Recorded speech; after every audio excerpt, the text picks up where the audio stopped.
Anio Alarobia, fahaefatran'ny volana Jona, taona 2024.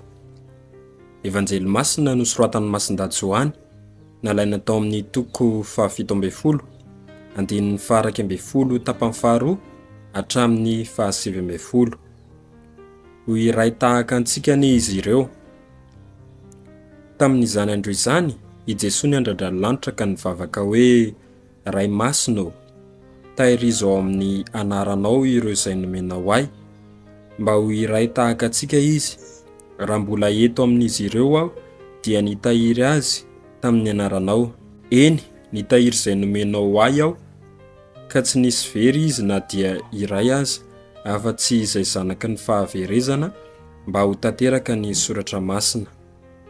Ankehitriny makany aminao aho, ka manao izany fangatana izany dia mbola amin'izao tontolo izao, mba hananan'izy ireo ny fifaliako tanteraka ao aminy.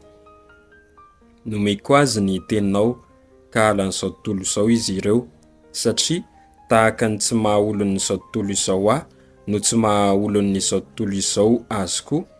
Tsy ny hanisoranao azy amin'izao tontolo izao no angatahiko, fa ny hiarovanao azy amin'ny ratsy.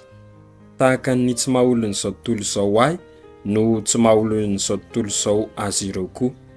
Aka-masino amin'ny fahamarinana izy ireo, ny teninao no fahamarinana. Tahaka ny nandrahanao ahy ho amin'izao tontolo izao no nandrahako azy ho amin'izao tontolo izao koa.